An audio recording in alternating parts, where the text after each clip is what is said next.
Welcome, everybody. I know we're going to have people continuing to trickle in this morning, especially with the rain and especially with the early start, but we're going to get started because we have an awesome program and there are so many wonderful people here already.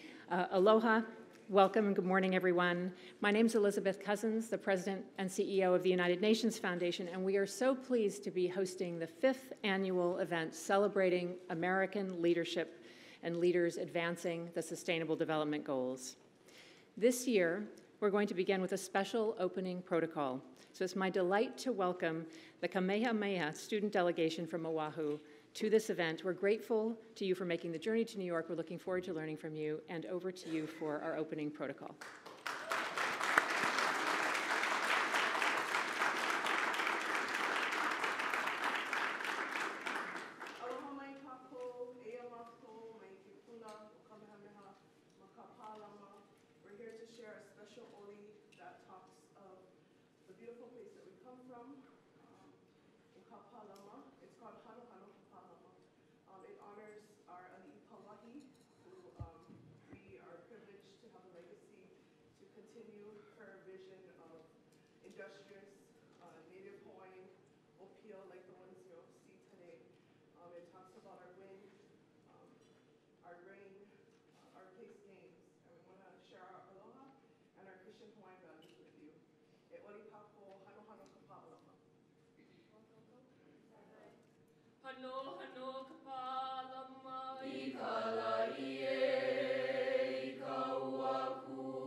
Good morning.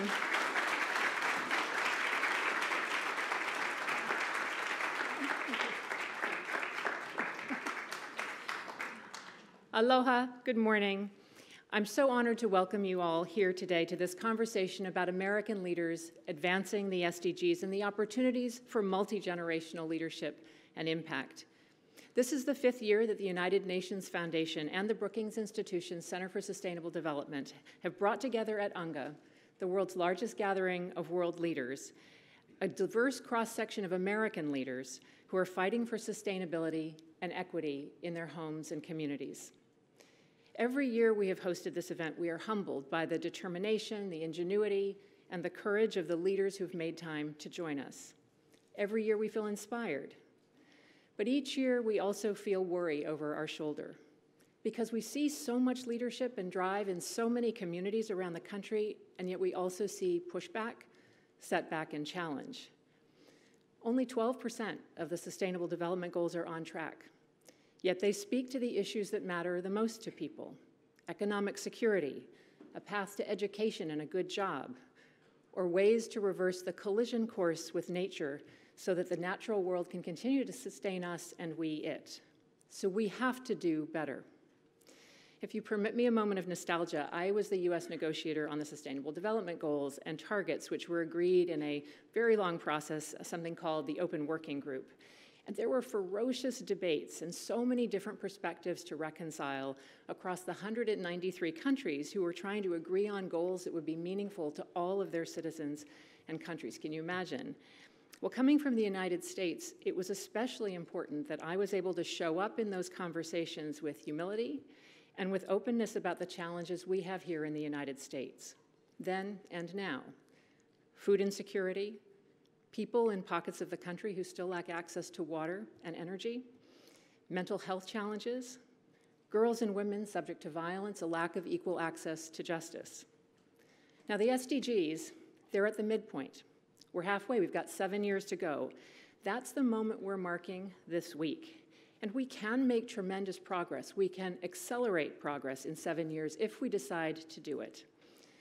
I'm so encouraged by Ambassador Linda Thomas-Greenfield's remarks this past Friday at the Council on Foreign Relations. She voiced an unapologetic commitment from the United States to the Sustainable Development Goals. And we have exceptional leaders here today from all sectors who are forging their own paths toward the global goals.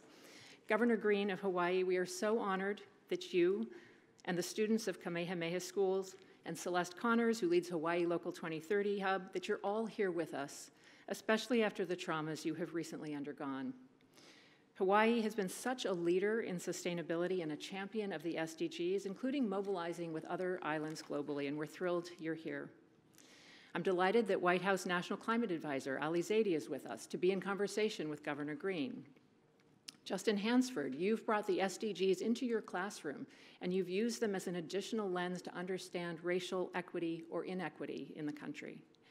Melanie Nakagawa, Chief Sustainability Officer at Microsoft, and with such an impressive career in both government and the private sector. I'm so glad you're with us today to share your insights from both private and public sectors. Jane Nelson, so thrilled you are with us. You have been such a leader in championing the role of business in sustainability and equity. And Osei Aheyaneta Aragan, you are the newest UNA USA Youth Observer to the UN. You are a forceful champion of the SDGs and their call to leave no one behind, and thrilled that you're with us. And all of you who are participating here today, we need to hear from you and learn from you. Because the SDGs only came about because of you.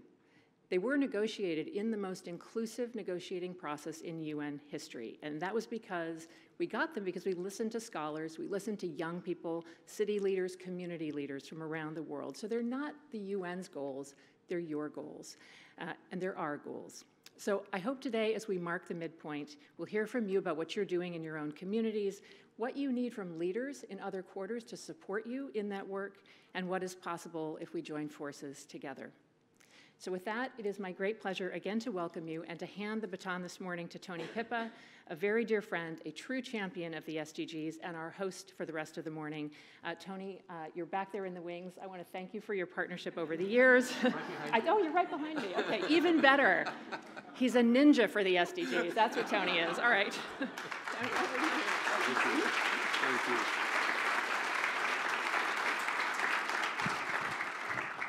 Well, thank you, Elizabeth. And as always, it's wonderful to pick up the baton from you, as we did in 2015, when I went on to lead the U.S. delegation during the intergovernmental negotiations that created the SDGs. And I'm glad to really be here on behalf of the Brookings Institution Center for Sustainable Development, and we are really delighted to be co-hosting the 5th edition of this event, actually, on American leadership on the SDGs.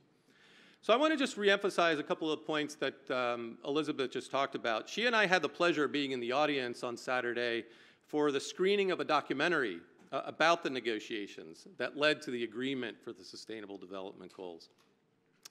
And in addition to bringing back a lot of memories from 2015 during that year, 2 things came to my mind which I think are really important to our proceedings here today.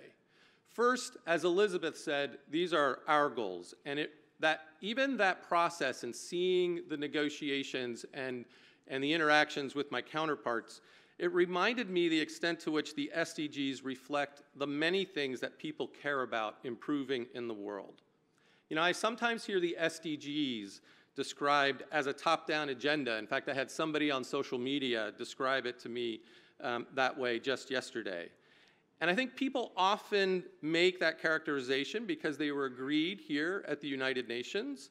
But the film made it so clear that during the negotiations, what we were really doing was reacting to what our constituents and many people around the world were saying was important and needed to be addressed in the world. So as my friend and colleague John MacArthur likes to say, the SDGs are not what the UN told the world to do, but rather what the world told the UN not to forget. And I think you'll hear this reinforced among the many voices you'll hear here today. And secondly, one of the clips in the film showed a U.S. statement where we told the story of the U.S. coming together with several countries and UN agencies to launch what we call the Child Survival Call to Action. Now, this was because the world had made little to progress in reducing unnecessary mortality in children under 5, with only 3 years left to reach the target that were set in the Millennium Development Goals, which preceded the SDGs. So, in addition to launching that partnership, the U.S. also changed its investment strategy, doubling down in 24 countries where the burden was strongest. And that partnership, that call to action, and those changes in its own strategy helped save more than 500,000 children's lives just in the next 2 years. So yes, we're at the midpoint of the SDGs. Progress is not what it should be, as we heard from Ambassador Cousins. The U.S. itself is not on track to fully meet an SDG, but the second half matters. And with commitment, with creativity, with political will, and with the intergenerational partnerships that we'll hear about today, we can make substantial progress. But it might require us to do things differently. So as you've heard, we've assembled a lineup of diverse leaders and voices to engage with us today on what will matter for the second half, and what different segments of American society are doing, and what we might need to do differently to accelerate progress. So I'd like to now turn to our first conversation, introduce Celeste Connors, who's the Executive Director of the Hawaii Local 2030 Hub. Celeste also worked with us in the U.S. government. She was at the National Security Council as the Open Working Group was happening and was a great partner to Elizabeth in that. And the Local 2030 Hub is the custodian of the Aloha Plus Challenge, which is a set of targets and commitments with state and local government and the private sector in Hawaii that align with the SDGs. She's going to be in conversation with the students that you were introduced to, and we're going to get started with a video where the students will help set the stage for that conversation.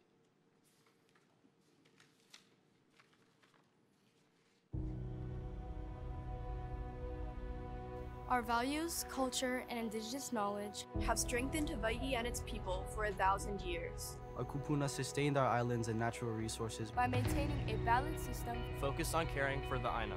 When we look at the Ahupua'a structures of old, we see thriving ecosystems, vibrant cultures, and reciprocal relationships.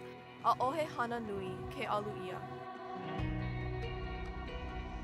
Familiarizing the people of the world with this way of thinking is a critical step to creating a brighter tomorrow.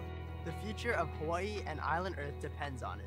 This mindset, based on Ike Kupuna, Kuleana, Malama, and Aloha, paired with today's modern technology and knowledge, has the potential to create a sustainable future for island Earth. As Hawaiians, this is our mission and our vision. We believe that if we take care of the Earth, it will take care of us.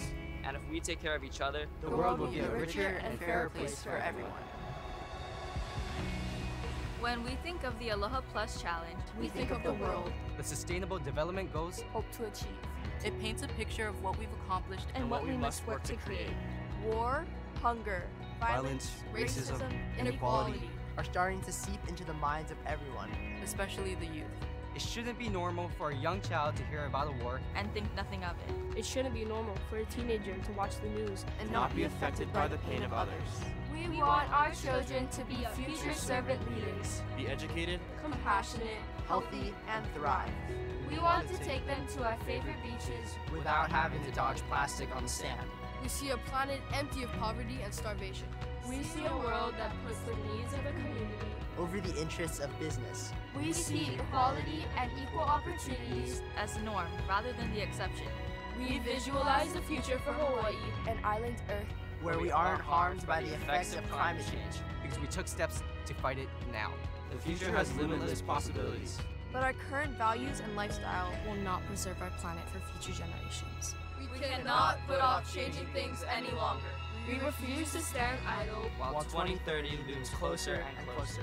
We, the youth of Hawaii, plead with you to act now. Let us look to the past for wisdom and to the future for survival. We only have one island Earth. Let us do our best to take care of it and each other. We are one species. With one planet. One chance. Heli I ka aina, he kaua ke kanaka.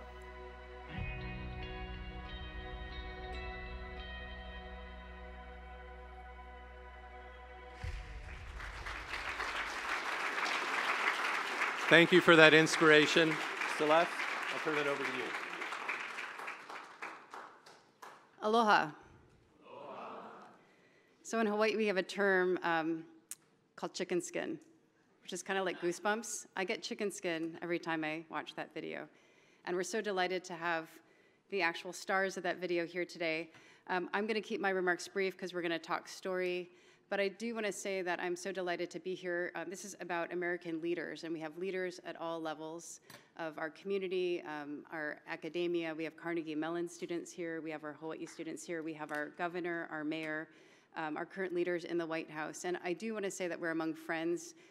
We have been working together on the SDGs for quite a long time, and I'm really delighted to hear about the American leadership that's taking place, and actually at the local level. So one of the things we talked about earlier this week at the SDG Summit is sometimes we need to reverse the phrase, we have to think globally and act locally. Because actually what we're going to hear on this panel today is we have to think locally and act globally. Thinking locally means you're connecting to your place and your values and your community. And then the urgency is to act globally. And so that's what we'll hear from the students today. I have to say the realization that they've come to in the words that they actually just shared in the video, which is the foreword of Hawaii's second voluntary local review. So Hawaii has now submitted 2 voluntary local reviews. We're the first and only state to do that because it's a kako, a collective effort that involves all of our 4 mayors, our governor, our state legislature, civil society, and private sector. That's our second voluntary local review that we also submitted in Olelo, Hawaii, in the Native Hawaiian language this week that was presented by the students. But I have to say on a personal level, when I was working at the White House in the run-up to Rio Plus 20, I did observe that sometimes we put things into boxes. We had conversations about water over here, conversations about land over here, conversations about people over here, and I was a little bit bemused or confused at the time. And I didn't really understand why I was confused until I actually moved home, where I grew up in Hawaii. And I realized growing up in Hawaii, what's in your na'au, what's in your gut is that there is this interconnectivity. And so I'm just grateful for the students for reminding me of that. We're going to hear more from them right now. So I'm going to invite Cooper and Cameron and Elsie and Mason up to the stage. And actually, I'm going to sit here with Cooper.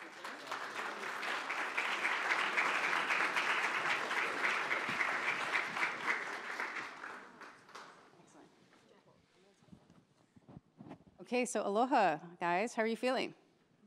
Good. Okay. We can hear you. Okay, so, you know, we were participating in the Local 2030 agenda yesterday.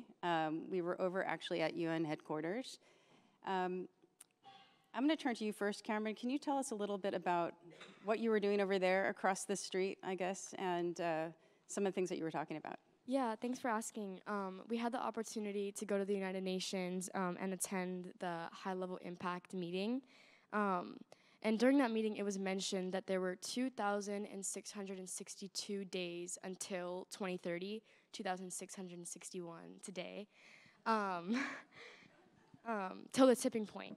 And, you know, understanding that provides us with the answer of, like, why we are so, you know, full of urgency, full of how passionate we are about this, because that's not a lot of time. And we need action, like we need to make action right now. So that's kind of what I want to talk about. So we need action now. Yeah. And you were talking a little bit about the message, right? So we heard the video and the message that you're conveying. You actually wrote collectively, all of you, and I do want to acknowledge your classmates over here, that together you wrote the foreword. Maybe Elsie, I'll turn to you. Can you tell us a little bit about the message that you wanted to convey in that? So one of the main messages that we wanted to convey was that in Hawaii, we have this saying, He li'i ka aina, he kaua ke kanaka, which basically means that land is the chief and people are its servant. So to us, this means that we are stewards of the land, which is both a responsibility and a privilege. Because we believe that we have a reciprocal relationship with the land, meaning that when we take care of it, it will take care of us. So in our culture, we believe that Aina is our older sibling. So we truly have this like family bond with it. Another thing that I want to share was because of this concept or ideal, our ancient Hawaiian ecosystems were thriving. So even before the SDGs and these other ways of system thinking, our land was thriving, yeah. And so one of the reasons that it was thriving was because we had an island. So we had to think of it as an island economy. And if we, as the world, think of it as an island Earth, and we use our resources sustainably, because there is a limit to it, I believe that our Earth will be a much more sustainable place. And lastly, one of the reasons why Hawaii was so sustainable was because of our cultural values. Our ideals of Malama Aina, taking care of the land, Alaka'i Lave Lave, which is servant leadership, and most importantly, aloha, which is truly our superpower. Our aloha for our people, for our Aina, for our world, and for our culture. I love that. So aloha is our superpower. And what you're talking about, Elsie, about values and reciprocal relationships and actually a familial relationship with the land, the Aina. Maybe Cooper, you can elaborate on that a little bit, or feel free to jump in, Cameron. Yeah, I just wanted to talk about a quote that kind of connects to that at the meeting yesterday, actually, from Juan Aburto. If values are what drives people, they're the key and glue that brings us together and creates change. So I just wanted to say that because values are what push us to make that action, to create that change. So I just, wanted to talk about that, Well, we weren't talking about values so much in DC when we were negotiating this. I'm really delighted to have a conversation about values right here with all of you guys. Thanks, Cameron. So Cooper, a little bit more about the Aina. Yeah, so RLE were very observative people. So they noticed their surroundings, they noticed their land, and they established a system that ran from the mountains to the ocean called the Ahupua'a system. So it sustained the Hawaiian people, up to 1 million people, for 1,000 years. It was deeply rooted in values, like Elsie said, such as Malama, Aloha Aina, Alaka'i Lave Lave. So that would be caring for the land, servant leadership, and others. So it was based on a cause and effect kind of system where what you do in the uplands affects everything down to the ocean. So if you did something down the stream, it kills the rest of the land to it. So that's why we were able to sustain ourselves, because we understood the cause and effect of our actions. So in the modern day, we need to incorporate this idea of systems thinking, which is basically what the Ahupua'a system was in ancient Hawaii. Now in Hawaii, we have this idea of system thinking, which is a cause and effect system where we understand what we do now will affect the future generations to come. So when we think about the SDGs and the interconnectivity of all of those goals, we actually need systems thinkers. Would you agree, right? Yeah. Right, I would. And I think that what people don't understand these days, what we understand as the children of Hawaii, we grow up with systems thinking. It's part of our daily lives. We practice it daily. And only now is the world beginning to realize the gravity of it and how much of a change it can really make. So that's why we're here in New York to share this idea with everyone. And we can kind of see the consequences of this not being implemented today. We can see how much this is affecting in Hawaii, you know? Yeah. Like this, this is why it's so important and why it needs to be implemented in today's world. But so you guys, what I forgot to announce at the beginning, this is actually the inaugural Hawaii SDG Youth Council. So they're actually providing,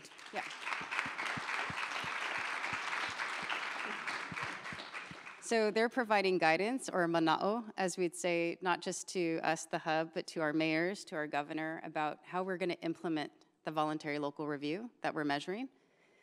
And they've been on a journey, the Ka'amaloa pathway. So this course that you've been on this year, this journey, Mason, can you share a little bit about that? Yes, thank you.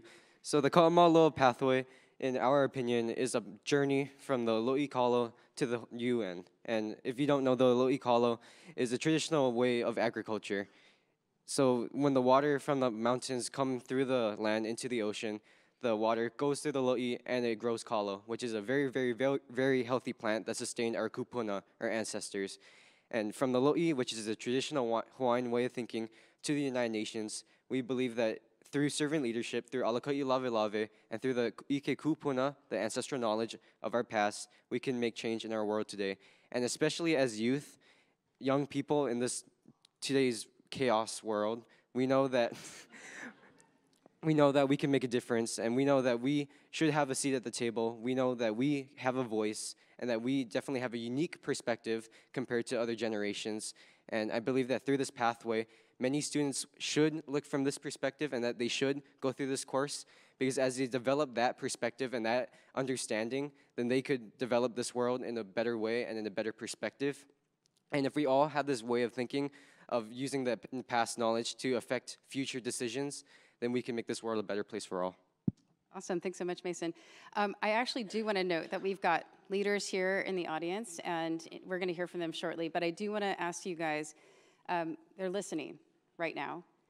What do you want to tell them? What would you like them to be focused on? And maybe, Cooper, I'm going to start with you. Just tell me something quickly, and we're going to go through the rest. And then, I think it's just understanding that we need to move towards a solution, that we need to come to an agreement on something and start working towards it. Because we'll never move anywhere if we don't all agree, or if the majority of us don't agree. We will never get anywhere, never make any progress.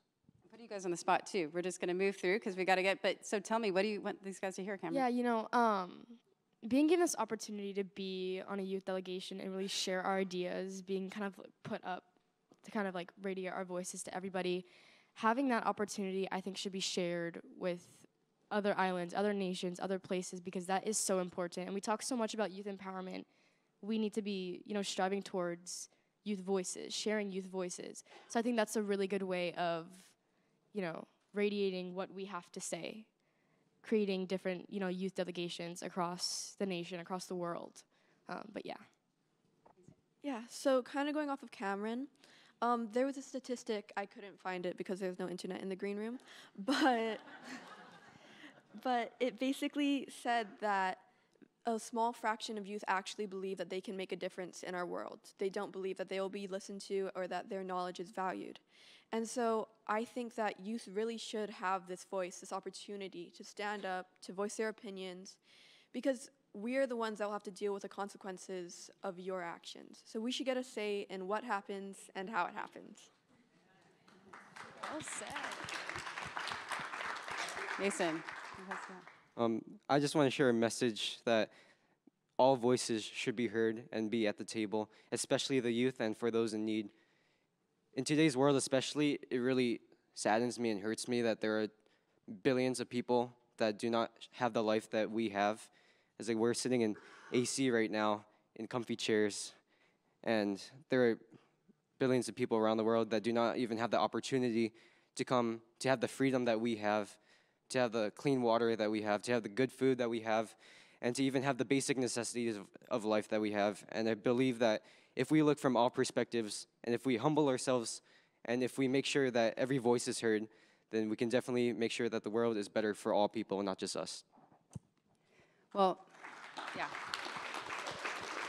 We could talk story here all day, and I'm sure you guys want to hear what they have to say. And unfortunately, we have to wrap. But it's so profound. You guys are 14 years old. They're graduating in 2027. There's going to be 3 years remaining before 2030. I do sense the urgency from the Lo'i Kalo to the United Nations, to the green room, to the stage. You guys have been on a journey, and it's going to continue. So please engage our youth throughout the day, throughout the week. Mahalo nui. And back over to you, Tony. Thank you. Mahalo. Thank you so much. Thank you so much for your leadership, your perspective, and for setting the stage for this important conversation here today. That was moving and thoughtful and inspiring and also sobering. I'm pleased now to introduce you to Justin Hansford, who founded and directs the Thurgood Marshall Civil Rights Center at Howard University, where he's a professor of law. He's received a Fulbright Scholar Award to study the legal career of Nelson Mandela, and he accompanied the Ferguson protesters and Mike Brown's family to Geneva, Switzerland, to testify at the United Nations. He served as a policy advisor for proposed post-Ferguson reforms at the local, state, and federal level. In December 2021, Professor Hansford was elected to the UN Permanent Forum on People of African Descent, and he's here to tell us about his work at the UN Permanent Forum and as a professor of law at Howard. And he and his students have been engaged in research on the SDGs and people of African descent in cities across the United States. So Justin, please join us. Please tell us about that project and what you've learned.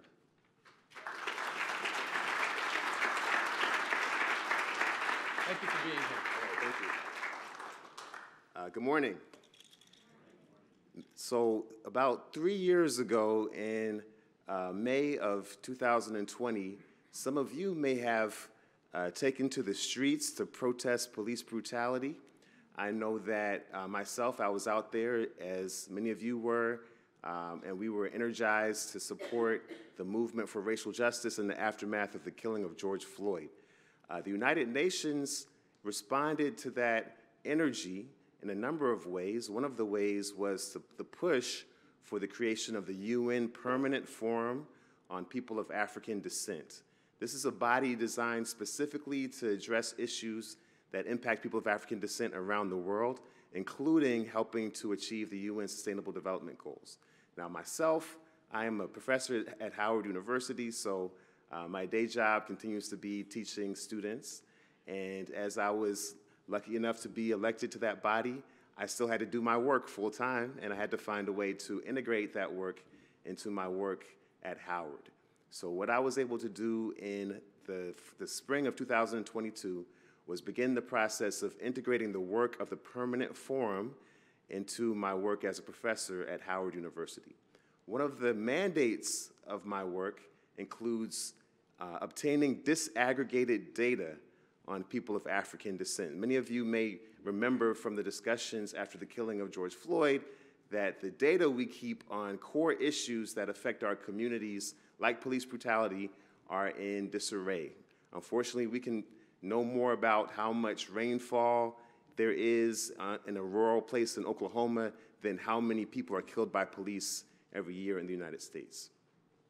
So the students in my class decided that we were going to be active in the process of obtaining this disaggregated data. Specifically, we were going to go to each of their hometowns and to have discussions with local activists and directly impacted people to learn how each city was doing when it came to the Sustainable Development Goals for people of African descent. So we went to Baltimore, we went to Chicago, we went to New Orleans, we went to San Francisco, we even went to Puerto Rico, and we were able to find out that in many of these places, this is the first time people actually had a chance to have a conversation about what was happening specifically in the African American community on core issues such as housing, the housing crisis in San Francisco, the violence in Chicago, the education system in Baltimore. Now, some of the people who spoke out were saying that this was a waste of time. We have enough data already. We have to stop just talking about obtaining information. We need to actually act and do something. Some people were really energized and said, this data is going to save us. The more we understand where we are on our SDGs, the better. And actually, I want to say that the truth lies somewhere between those two extremes.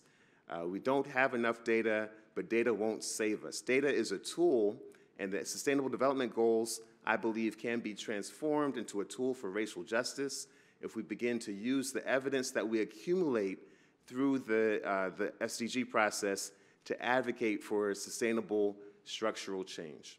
I can tell you that when I was in San Francisco, there was a young man who was telling me how his grandfather lived in Hunts Point his entire life, a predominantly African-American neighborhood, not aware that there were nuclear submarines that were housed right near his neighborhood. And now that climate change has come and caused the soil to erode and has allowed some of these chemicals to become more prominent, people are at risk for cancer and other results from those contaminants. I can tell you that in New Orleans, they're still grappling with the effects of Hurricane Katrina, still fighting for basic environmental justice, and that is specifically focused in African American communities, so it becomes a question of not just climate, but also race. So what I would like to argue is that for each of us today, we should begin to see the Sustainable Development Goals as a tool for racial justice. And the way that we can do that is to call for the United States and perhaps people around the world to start to collect disaggregated data on the state of Black America in each of these core areas where the Sustainable Development Goals help us to learn more about what's really happening in our communities. And also, don't let the SDGs become a dead letter or maybe dead numbers. Talk to people in the community and learn about the Sustainable Development Goals by speaking directly to those impacted. Because I believe that we can use this tool to start a new movement to allow us city by city, state by state, and hopefully, ultimately, the entire country will be moving towards a place where we will get a passing grade, so to speak, when it comes to the Sustainable Development Goals. So thank you, and I hope that in your hometown, you are going to be involved in local voluntary reviews and specifically obtaining disaggregated data when it comes to the Sustainable Development Goals. So thank you so much. Thank you, Justin. Thank you, Justin, for that call, both for that call for disaggregated data, but also that focus on data being a tool, but yet not all the end of it all, that it also requires action, it requires engagement at the local level. And I guess your work, again, highlights the extent to which universities are a real nexus for action on the Sustainable Development Goals in the United States. So thank you for that. Thank you for your words and for being with us this morning. We'll now turn to the private sector and for a conversation between Jane Nelson and Melanie Nakagawa. Jane is the founding director of the Corporate Responsibility Initiative at the Kennedy School of Government at Harvard University. She's also a colleague, non-resident senior fellow in the Center for Sustainable Development at the Brookings Institution. And Melanie is the Chief Sustainability Officer at Microsoft after service in the Biden White House and, as Elizabeth referred, a wide array of positions both in government and in the private sector. And so I'm going to turn it over to you for a conversation about the private role in the SDGs. Thanks for being here. Thank you, Tony, and good morning, everyone. And Melanie, wonderful to have you with us for this private sector spotlight. Thank you so much for having me, and what a great way to kick off. I've got a busy UN UNGA week as well as a climate week, and so what a great way to start off my week of programming with the students, but then also here with all of you. So thanks for the invitation. Well, thank you. And Melanie, you, for almost 2 decades now, you've been in leadership roles at the nexus of public policy, business and investment and technology, and you've been an incredibly passionate advocate for harnessing technology to help advance the world's sustainability agenda. What do you see? We heard from the students today, at this midpoint, we are not achieving the sense of urgency or the scale or the systems thinking and systems impact that are needed. And so from your perspective now at Microsoft, which I would argue is one of the American companies that has played, I think, a truly pioneering role in both advocating for the SDGs, but also sort of setting measurable, practical targets and reporting on them, and actually reporting probably one of the first sort of corporate voluntary reviews on the Sustainable Development Goals. In your current role, I mean, what are some of the biggest challenges that we face, and what role does Microsoft and other companies have to play? It's a great question, and I'm glad we're having this conversation here because it really is a 360 view of where all the solutions lie, but also how we grapple with the challenges together. So, as you mentioned, Microsoft has been an SDG champ. Brad Smith is one of the high-level champs on the SDGs and has been a supporter of how do we advance these commitments. I thought one thing that resonated with me, and we could talk about it more in this discussion later, but one thing that resonated with me that the students talked about is just, for our relationship with the planet. And for Microsoft, we actually have a phrase. Our mission is, for frankly, the world to do well, for Microsoft to do well, the world needs to do well. And we're so beholden to what happens on our planet to the success of our business and what we do. And so back in 2020, Microsoft launched a series of ambitious commitments to be carbon negative, water positive, and zero waste by 2030 and to protect our ecosystems. And now the fun work begins where I sit, which is making that happen. And I think that one of the challenges that we face in tackling these really ambitious targets is ensuring that the world moves fast enough. For Microsoft and many large corporations, there's over 4,000 corporations that have all set climate pledges. For many of us, the majority of our emissions come from a category we call Scope 3, or indirect emissions, which means it's the electricity that our Xbox gamers are using, it's that in the grids that they rely on. It is the embodied carbon that goes into building our data centers, the concrete, the steel, the cement that's poured into them. All of those in the supply chains, that makes up over 96% of our emissions. So we're really invested in making sure that we can help, green the grids around the world in key countries and markets, doing policy advocacy to make sure that those energy systems can transition to low carbon, and really investing in solutions that are digitized to help us become more efficient and lower carbon intensity, not just for our own operations, but frankly for our customers and partners, and then that actually has a real global effect. Great. And what are you doing? There's obviously enormous equity issues associated with both the green transition as well as the digital revolution. What are sort of some of the sort of equity and sort of justice issues that you're looking at as you go through this pathway? It's a great question. And for that one, it's really been about, again, if you think about where our impact lies, it starts at the center of our operations, ensuring that we do, we strengthen our partnerships in communities where we operate, where we have physical data centers, working in skilling. And that's really more for a global, closing the digital gap around the world. And what can we do about skilling students, but even retraining workers and really bringing them into a digitized workforce. We want to make sure that as we move to a more digital environment, no one's left behind. And so really investing in digitization initiatives and skilling initiatives. And then because this is a topic on climate, which is obviously dear to my heart, we recently produced a report last year on sustainability skilling and green skilling. And what got me excited, and I think many of us in the room all probably have sustainability-related roles if you're sitting in this room, what's exciting, it's a growing field of work, and it's a productive field of work, and it's an exciting place to work. And so we found with our partnership with LinkedIn, the number of roles that are out, being hired for and created every day for skilling. They're launching a LinkedIn Sustainability Skilling series, and just really trying to find, using digital mediums, which can obviously, in many places, can be a ubiquitous way to reach everyone, regardless of your income status or your racial status. And so how do you use those digital tools to help uptrain and skill a variety of workers, and ideally in my case for sustainability roles, but frankly for anything else that's out there. And that's another key piece of how we tackle this. And the other area is, again, around energy, making sure that where the energy grids are, you're talking about how local communities can benefit from that and support them in their efforts as well. Great. Well, thank you. So I think a sort of great sort of framing in terms of what a company can do at the company level, setting targets, measuring yourself against those targets, and looking at that sort of systems approach of the equity and the climate and environment agenda. What role are you playing, and what role do you think companies could play in supporting US sort of government policy priorities and also sort of supporting state and local governments? I think one way is really kind of thinking, maybe being more concrete about it, which is what can digital tools do to help policymakers and local officials? So one of them that I got really excited about, Microsoft a few years ago launched a $1 billion climate innovation fund to invest in innovation and things that just get you really excited that solutions are possible and that change is possible in one's lifetime, one's career.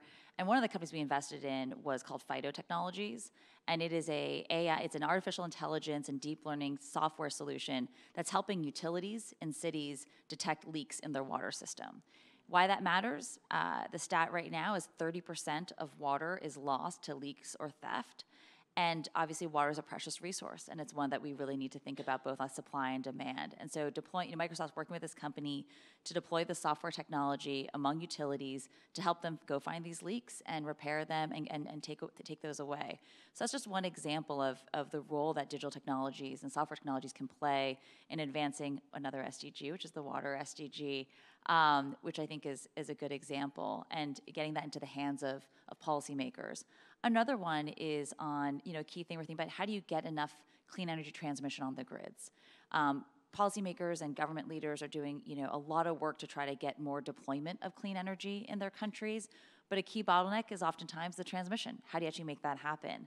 And so there's a company out there that's helping to use again, artificial intelligence, machine learning, to understand the grid and the transmission, and being able to put more clean energy electrons onto that grid and onto that transmission line, and really use that to better toggle what goes on that line at any given point to help decongest it. So we get more clean energy flowing to your home, to your school, to your businesses. And so it's being able to share these types of examples and opportunities for these solutions to actually be deployed and have real tangible impact in the communities. Great. So companies are both advocating for the SDGs and enabling policies, but also providing capabilities that support government to do its job as well. So thank you. And as we come to close, we heard a very compelling call to action from our youth leaders this morning. Any reflections on that call to action, and what are you most optimistic about for the future? Well, in the spirit of learning, always learning, I took a lot of notes. So thank you for that. And I brought my notes up here. But I think the one thing that resonated with me was the superpower piece. I recently gave a talk about everyone should find their superpower and use their superpower for sustainability. And what I thought was really impressive was that they found their superpower, they know what it is, and now how do you leverage it and use that? I think this is one where when we talk about how do you become a sustainability advocate or an SDG advocate, it is about really just knowing what your own superpower is, what's your voice in this space, and then bringing that into these conversations. And so I was really struck by the fact that they know what their voice is already at I think they're 14 is what they said. I did not know that at 14. And so that was both empowering, and also the piece of one thing that we've been doing a lot of work within Microsoft is really being a values-driven company, and for them to understand the role of values, and to really, when they seek what they're going to do next in life, their next job, really looking for opportunities that are driven by those values and finding places that align, I think is really important, because the more we can get people joining the workforce that are values aligned, we're going to see a lot more change happen and a lot faster. So I really appreciated their comments this morning, and those are two things that struck me. Well, thank you. Thank you very much, Melanie. I think one of the messages that struck me from this morning was the one species, one planet, one chance. And I think as you've shown us, companies need to be part of that one chance, led by values, respecting people's rights and the environment, and then coming up with practical solutions on how we can move forward. So thank you very much, and thank you for being with us. Thank you so much.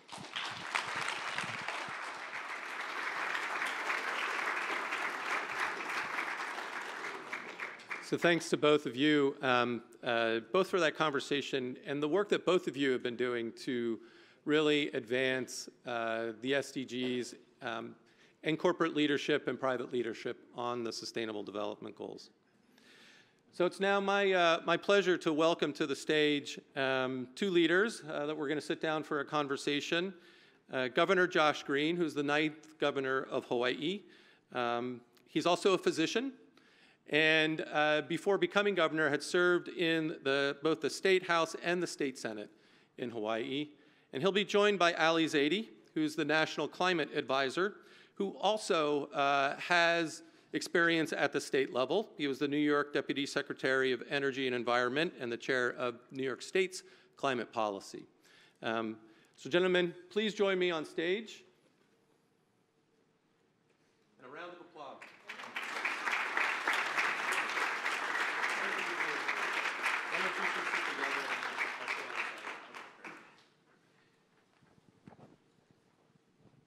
So thank you both for being here. Governor, for coming all the way, and Ali for what I'm sure is a very busy schedule, taking your time out to be with us here this morning.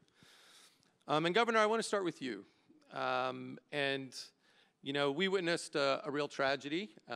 You witnessed it firsthand and were involved in it as a state leader. But even as a nation, we've witnessed a real tragedy, and our condolences for the lives lost and the livelihoods and the communities affected by the fires on Maui. Just share with us a little bit about what the recovery is looking like, but also what should we be taking from this in light of this larger discussion about the Sustainable Development Goals. Thank you, Tony, and thank you, young scholars, for being here. It's really special for us to share this day with our young leaders from Hawaii. So it's a tragedy, 97 souls lost, probably more, we'll probably discover more in the coming days.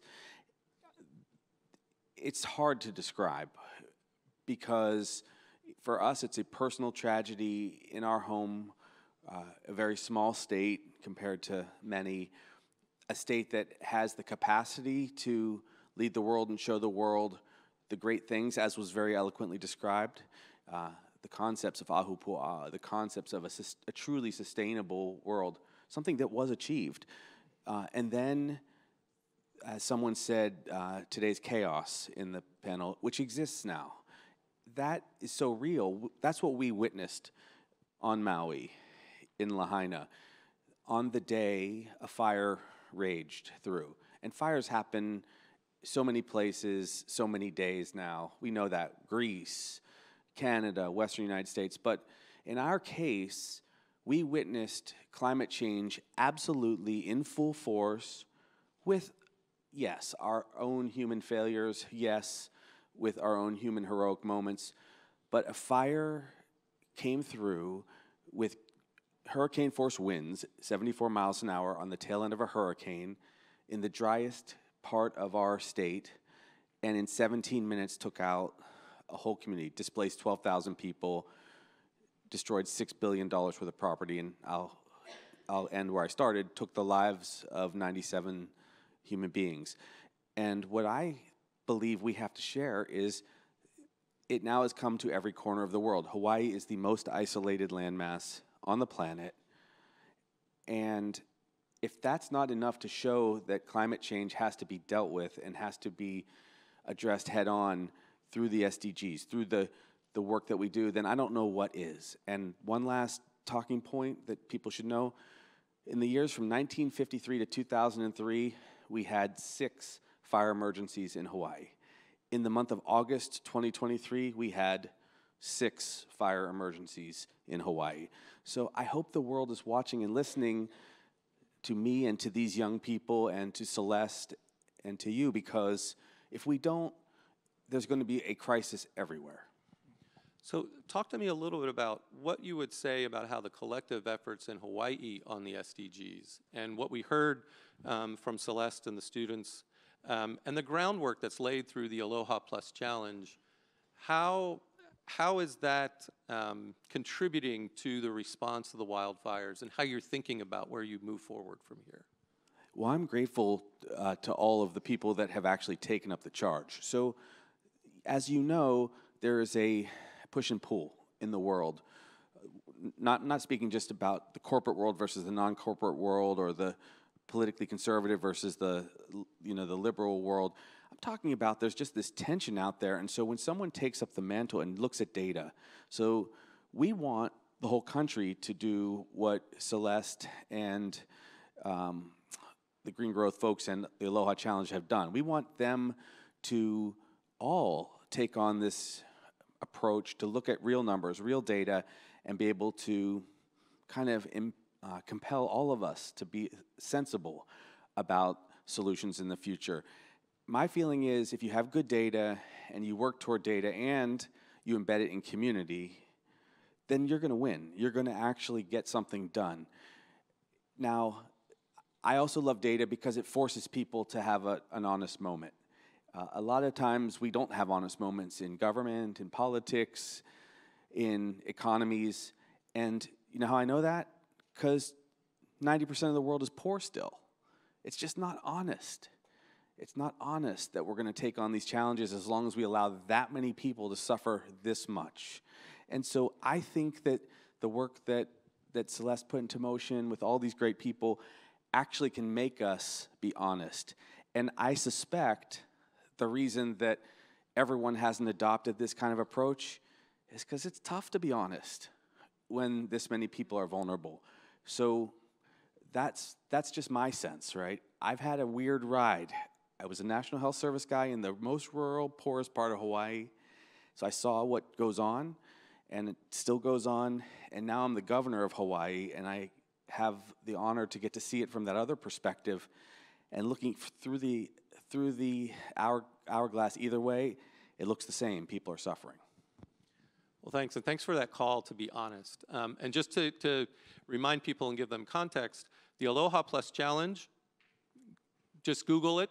You'll see the dashboard with the targets and the progress towards those targets. That's what the governor means when he says it's honesty, because it's transparent, it's right there. And to Justin's point earlier, it's not just data, but then it's providing the platform for state government. You've got Mayor Mitch Roth here, one of the mayors for local government, for the private sector actually to be working together. And I think that's a model for us all. So kudos. So Ali, let me turn to you. And as the U.S. Climate Advisor, and you've been in the White House since the beginning of the Biden administration. What's your perspective on what you've heard from the governor? Tell us a little about the actions that the U.S. is taking through its climate plan, and how that's important and relates to things that are actually just happening in people's lives and at the local level. Well, first of all, grateful to be here with all of you. I used to talk about, when I did my sort of standard climate talk, one of the things I always talk about was Mauna Loa, where they measure atmospheric concentration of CO2. I was born the year atmospheric concentration hit 350 parts per million. You're talking about data, Gov. And we knew then that as we creeped past this, we were going into both uncharted territory and an unstable future. In the years since, folks have talked a lot about climate change, but we've gone from 350 to 375 to 400 and beyond.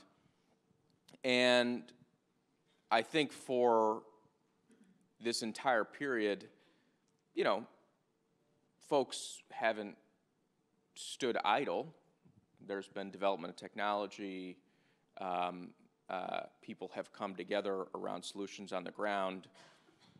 But large national governments, especially the wealthiest ones, have not done what they needed to, have not mounted a response that was commensurate to the challenge in front of us. What's been so incredible, and the story of climate as a story of doom and despair and horror, it's a real one, right? We've seen the skies turn orange. We've breathed in the smoke. We've seen the coastlines become a greater vector of risk, lives lost, lives disrupted. But in this last 2.5 years, there's also a new story of hope and possibilities. And in that, I think, is this story of the ability of people and the power of people to come together to move what is possible. And I think if I could encapsulate the last 2.5 years on climate into one thing, and this is clearly me looking at the glass half full, it is that young people in particular came together in the United States, elected a president and a Congress that was able to deliver the single largest investment in climate, clean energy, and environmental justice in U.S. history and in the history of any country anywhere in the world. That's profound. That's profound. And what's really exciting is the opportunity that actually sits on the other side of it. Because if we do this effectively, we drive down the cost of deploying clean energy all around the world.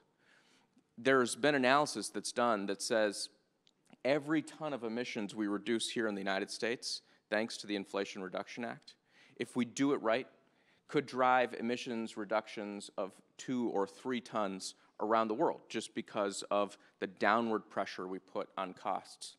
But I think even with all of this progress, we got to be clear-eyed about 2 things. One is there's way more to do when it comes to reaching our collective ambition under the Paris Agreement and subsequent. And number 2 is, even as we tackle the root cause, we know what the root cause is. We measure it at Mauna Loa. We also have to do a lot more on resilience and adaptation and recognize the interplay of these systems. When the precipitation becomes more frequent and more severe, what does that do on the limited water systems that already exist? And what does it do for folks who aren't connected to one? When droughts become persistent and the rivers literally move a mile or two for that young person who has to walk to get water every day or every week, what does that do for their life and safety and prosperity and well-being? So we've got to think about the interconnectedness of all of this, the urgency in all of this, but I think we've got a lot to reflect on and say, hey, we've got the power and the tools. If we come together, we can get it done. Thank you for that. And you mentioned the investment that's been set aside by Congress, and not just the Inflation Reduction Act, but even the resources in the Infrastructure and Investment Jobs Act. Talk to us a little bit about that interdependence, actually. What's important in implementing those resources? I know there's initiatives like Justice 40, for example, that's seeking to get to the people that the governor actually referenced. So just talk to us a little bit about, maybe provide some perspective on what's important about the implementation of those. Now we have those resources, what do we need to do while we're implementing those resources? Well, we've got to be incredibly mindful about where and how resources flow. You know, you often in government structure these competitions for funding. Well, do people have the capacity to be able to apply? So one of the things that we rolled out just last week is this massive suite of technical assistance across both the Inflation Reduction Act and the infrastructure law. A lot of our agencies have set up pathfinders to help people once they come in the door to find the resources that we need. And then we're working with governors who themselves have appointed teams so that we're in rapid exchange of ideas with tribes. Our Department of Energy, one of the coolest events I went to, our Department of Energy got every single program at the Department of Energy that has infrastructure law funding, $60 billion worth of stuff. All of the assistant secretaries, the deputy assistant secretaries, and all the tribes flew in to this conference, and they workshopped every single one. You had an idea on how to repower that existing power plant. We had the folks you could meet with. So I think we've got to shorten the distance between people having an idea, people organizing on the ground, and people getting access to the resources that they need to get after it. The second is we've got to structure in a way that tracks from a data perspective where the dollars are going and be accountable to that. So that's the Justice 40 initiative that the president launched at the beginning of this administration. He said the places that have been historically overburdened by pollution, impacted by the cumulative impacts of bad decisions time and time again, that are lower income, that are so often left behind, they will be the first in making sure we get these resources. 40% of the benefits of these investments will go to them. And we now have a map that layers on all of those tracks of data that talk about the well-being of those communities. And now we've got our agencies figuring out how the dollars are getting there and building that into their funding announcements. But the last thing, one more thing, which is there's equity and then there's the work of repair. So we're building all these new programs, and that's really great. And as we build all these new programs, we've got to make sure they get where they need to. But we've also got to recognize that we've got to do the work of repair. And I think about the racist housing policy that the United States had for decades, right? Making people live in certain places because of the color of their skin. Well, today in the United States, it is literally hotter in communities that were historically redlined. Literally hotter because there's more pavement and fewer trees. That's why last week, through the Inflation Reduction Act, we announced $1 billion of grants to plant trees, and our focus is the work of repair. Places like communities in Atlanta that were redlined now have resources to help start the work of repair, and that's absolutely critical if we're going to meet our values in this moment. That's inspiring. Thank you very much. And it's music to my ears as someone who works with less densely populated places and rural places.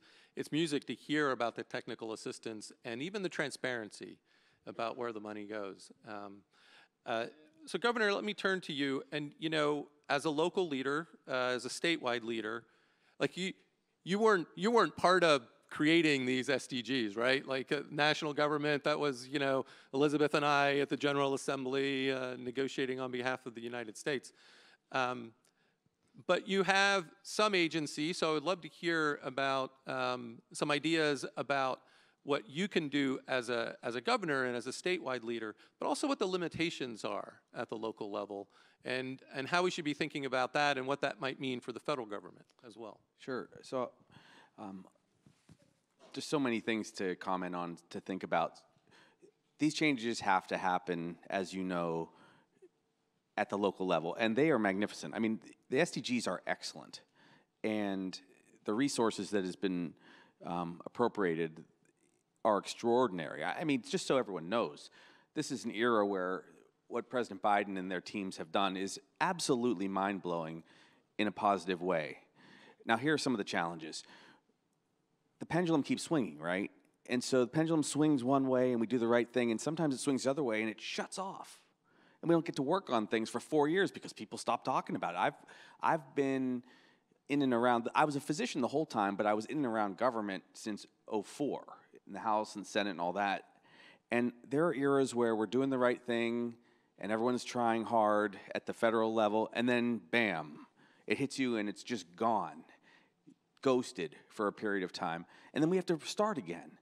And for local communities, that's very hard because I was still in these rural areas all the way till I became governor. And the rural communities of Ka'u, southern part of Big Island, Hawi, northern part of Big Island, very poor. They don't know what these large programs are about. They don't know that there's been Big Think that can translate to them. They just know they have a job or they don't. They have a healthcare provider or they don't. They have a school, a public school where they have teachers or they don't. And so we need to be able to make sure that at the local level we have continuity and that we keep getting support and keep, you know, kind of really engaging. This is why having the report is good, because you get to measure yourself and discuss it. This is why having these guys here is good. Why? Because every single one of them is going to end up either as a PhD, a doctor, or a lawyer, okay? I mean, or maybe one will be an environmental PhD, someone else will be, you know, but when you get, this is like 12 people with an ethnicity that's different than just like this, right? And who end up then driving their community, and they may very well be the ones that come take a program like Ali is fighting for, and they are absolutely extraordinary, and making them survive and live. They also are interesting because you're asking about how it works locally. This is like local embodied, right? This is the Hawaiian culture, and each state in each part of our country is going to have its embedded culture, and it tends to be a little more real in those local communities. And so we talk about these things a lot, and I'm grateful to see it. I think I will say this. There are people out there who are appropriately suspicious that it doesn't do enough. Like our law professor said before, people are suffering extreme racism. And they're getting crushed when president was in, you know, Bush, and then they got crushed when the president was Clinton. They got crushed when the president was Obama, and they got crushed when the president was Trump. You know, and so from the perspective of people who struggle, they're saying, wait a second, is this going to really work? And it's our jobs to make it work. And I think you make it work if you can really live up to the goals at the local level. That's what I think ultimately. I hope that there's a renaissance in thinking. I hope that there's a global equity movement that really works. I think it's the right thing to do. I even think it's the right investment for our scholar from Microsoft. They're sitting on $1 trillion and trying to decide what to do, right? What to do with data, what to do with the world to make it better. But that resource is going to have to come in somehow in the form of action based on intellectual property that is exceptional, or pure money to go to places where it can help us really develop this group of young people from school to advanced degrees to action. Well, thank you for those reflections and for emphasizing the importance of this actually also happening at the local level and how important that is, but that it needs to be part of a global movement and a global equity movement. And Ali, let me turn to you and just, you were expressing optimism and the importance of like our collective work together.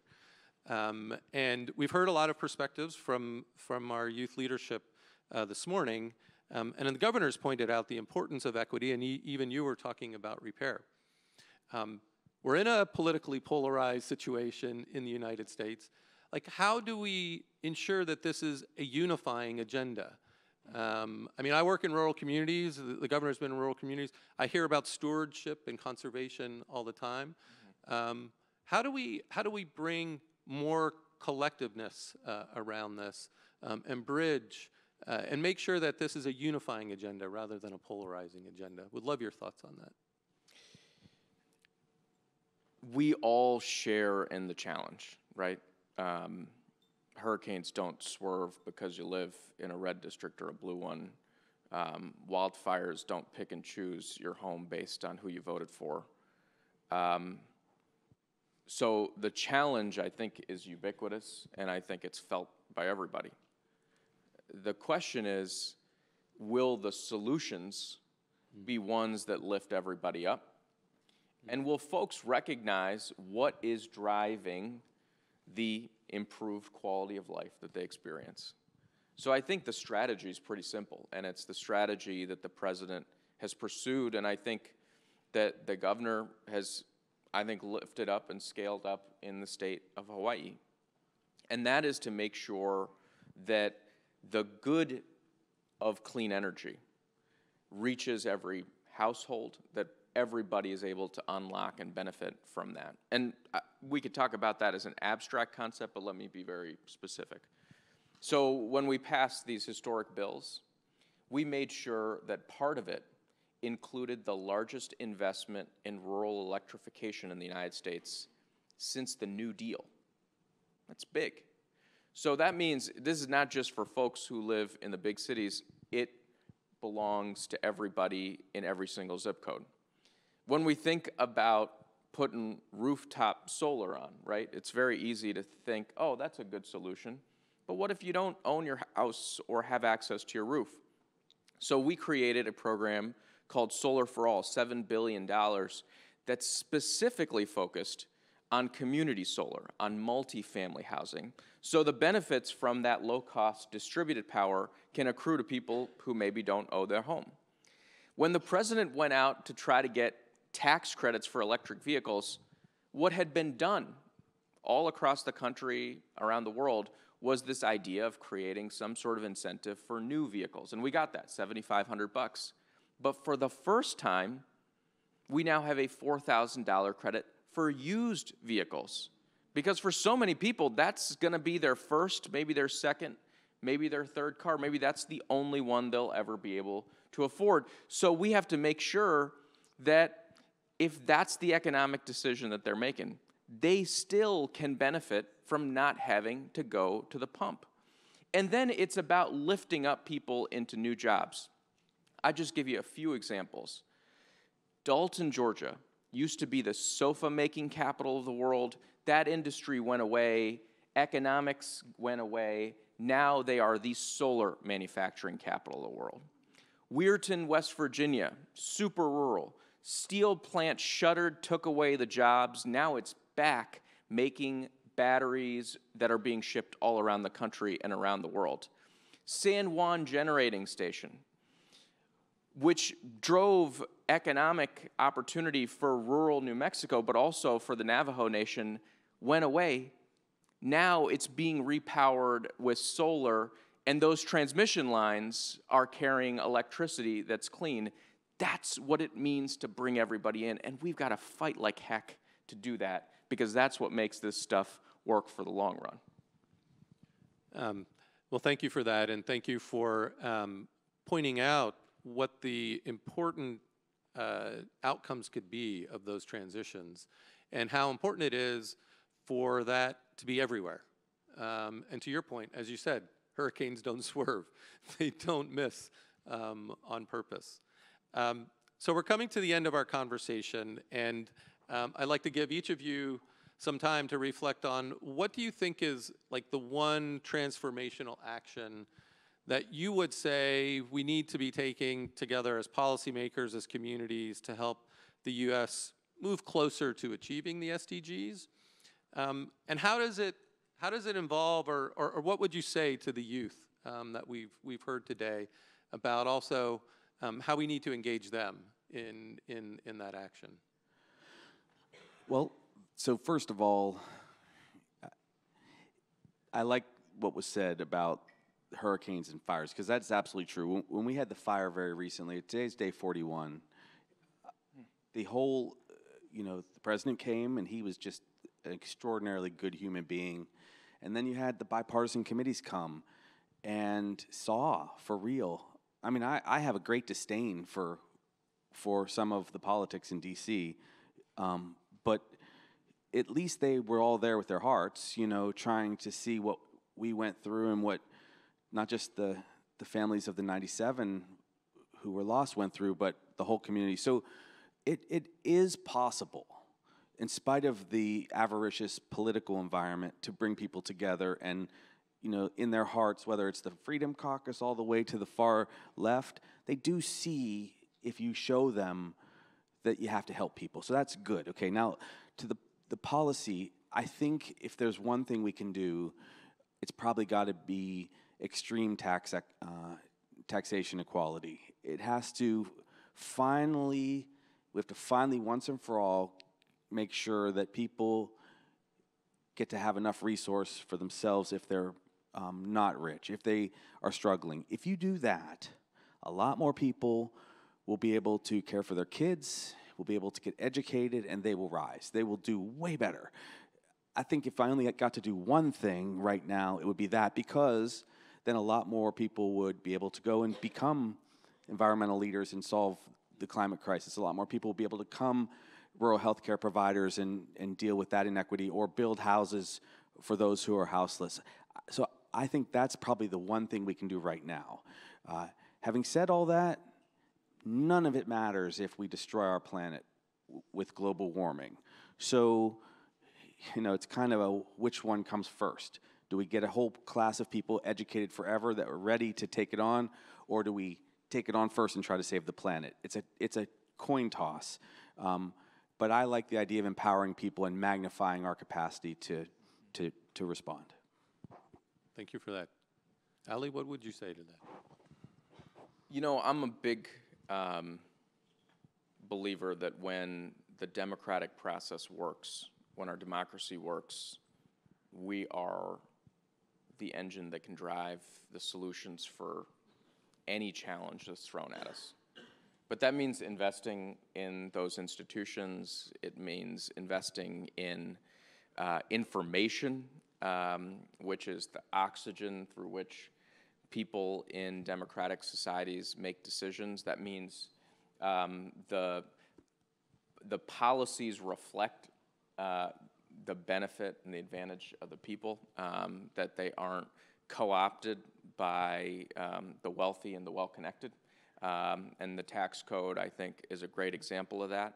And then I think it comes down on an individual level.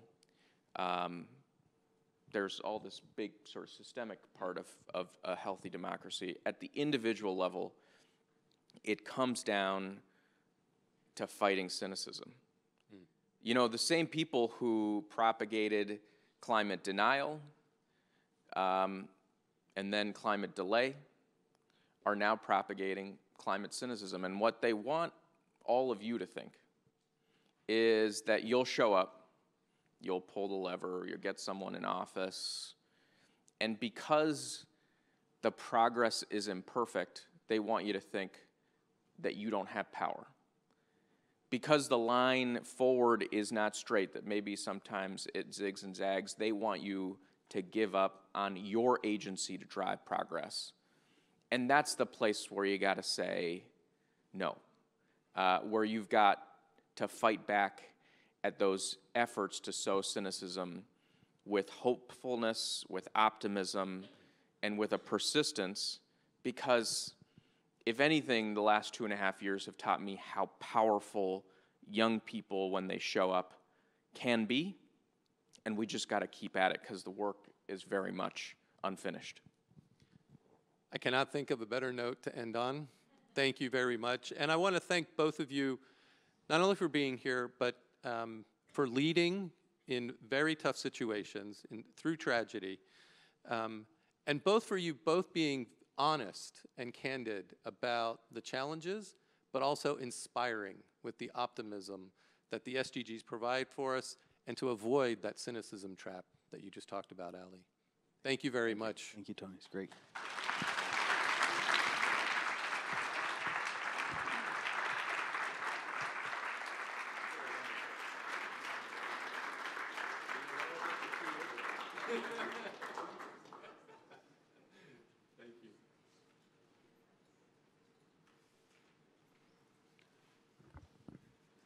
Thank you very much for that rich conversation and that engagement.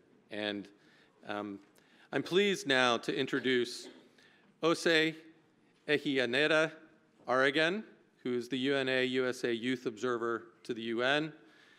Osei is a journalist and community organizer, a Truman Scholar with bachelor's degrees in Chinese and political science. They've received numerous accolades, including being named a GLAAD 20 Under 20 Rising Star and a Matthew Shepard Foundation Spirit of Matthew awardee. Osei, we welcome you here to the stage and for your reflections. Thank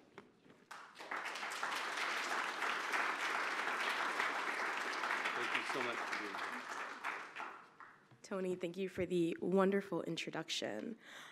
What I hope that we can keep in mind when considering the role of young people in multi-generational solution building is that while we are the future doctors, lawyers, engineers, politicians, what have you, investment in us has to start now, or there won't be a future for us to do wonderful things in. The most exciting part of my role as the Youth Observer is crafting something called the American Youth Priorities Report. It's a document that's created each year by the Youth Observer after spending time talking to young Americans across the country. I have the opportunity to hear from young people identifying solutions to problems in their own communities from areas ranging from climate change, gender equity, racial justice, LGBTQ rights, and so much more. They're not only identifying problems, but implementing the solutions that they want to see in their homes. When given the opportunity, young people step up to the plate. Not later, not in 5 years, not in 10 years, not once we've gotten the roles and the titles that provide us with the ability to make change, but today, when we see the issues in our communities. Taking in all of the information that we've had the opportunity to digest today, I have 2 calls of action. One to my young friends in the front row, and one for everybody else.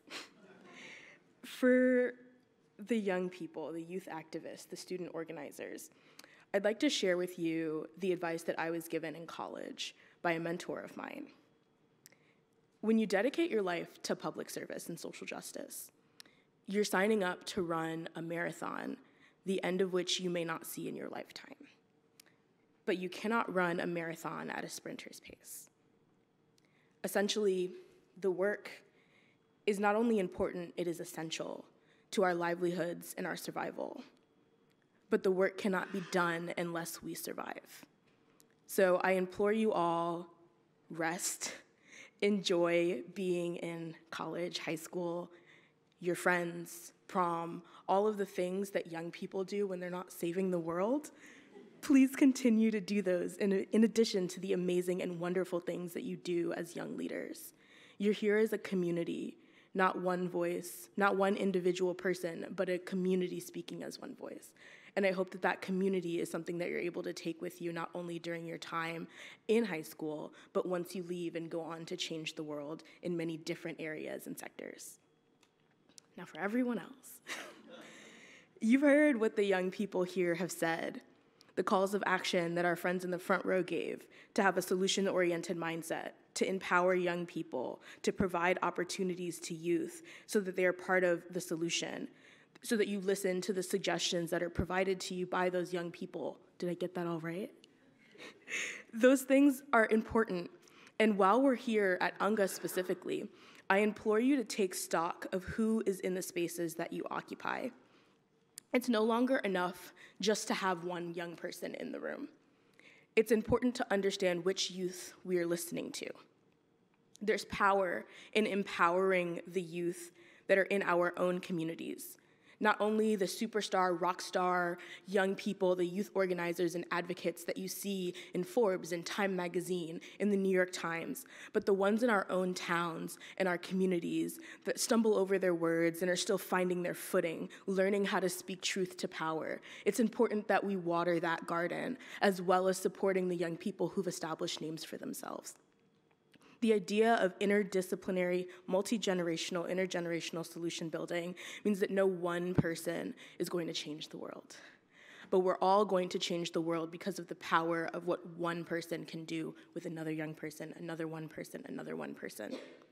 So please support these young people who've come all the way here, but also the young people in your own towns and your own communities, so that they can one day be the ones sitting in this row, empowering an entirely new young group of leaders.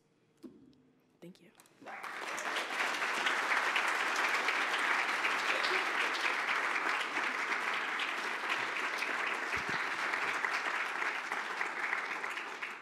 Thank you, Osei, for that call to action.